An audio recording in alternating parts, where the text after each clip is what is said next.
So, anybody else have a 19 or newer Chevy Silverado with a gas door that just broke? What I mean is the door just flapped around like a lunatic. Well, I couldn't find one on YouTube, so I'm going to post this kind of haphazardly, but this is how it worked.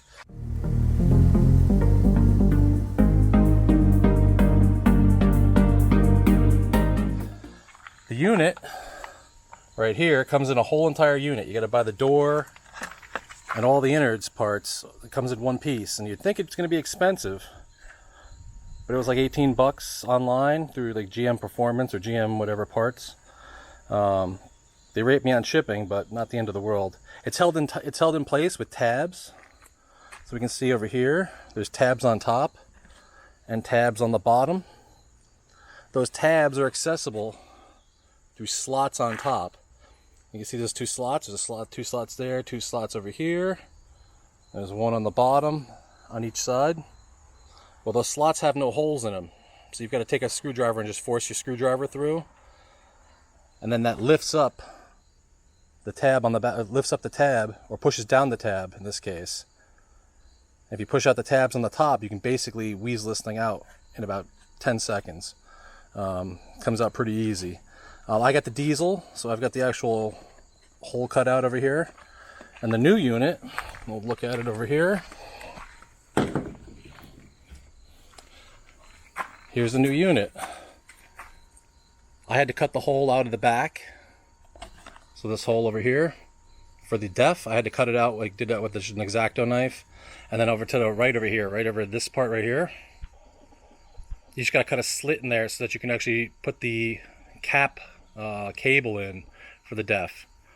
Other than that, you can see it's got all the same snaps on top and on the bottom, and it should just twist its way back in. But $18 part, $30+ in shipping, but I'm doing it myself, and it probably, if I wasn't recording right now, it'd probably take all of 2 minutes. All right, so let me see how it goes in, and I'll stop it and check in a second.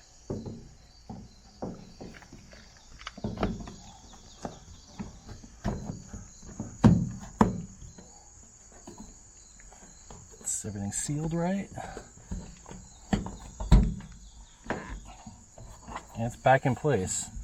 And the best part is, you can see the door doesn't have the cap on it.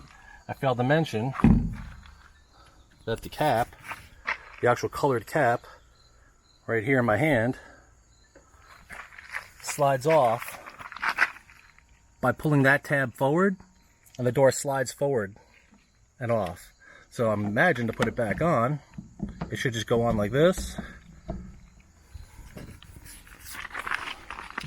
It should go back on the same way it came off.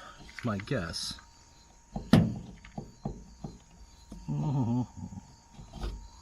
Okay, take two. You don't slide it on from the end. What you do is partially goes on, partially goes into this place. You can see it kind of pushed on kind of decently, and then you just slide that last little bit and it locks in place. And if you want to take it off, let me grab a screwdriver.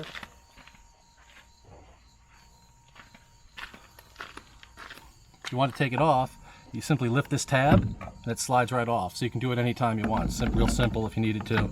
Slides back on, clicks in place. Now I got to put on the actual def.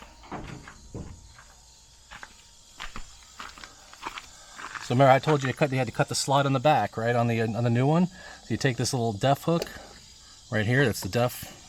A lot of you guys are gas, so you won't have to worry about it. And you just slide it in and push it through. Push it through there so it doesn't pop back out. Good as gold. No one even knew that it was broken. And I'll show you what actually broke on it. So that spring right here gives you your tension. But what happens all the time, it appears, is that this, which is a plastic rod that goes through, shears off. And that's why you're losing tension. And then the door just flaps around like a fool. So put a heavy spring on a plastic hinge pivot and it's going to break. Just the way it works, unfortunately. But hopefully that helped you. Like I said, I looked online. I couldn't find anybody. Found one guy who had the same problem, and he just said, yeah, you know, you got to replace the whole housing. Other than that, he didn't show anything. So hopefully this helps you and saves you some money. Good luck.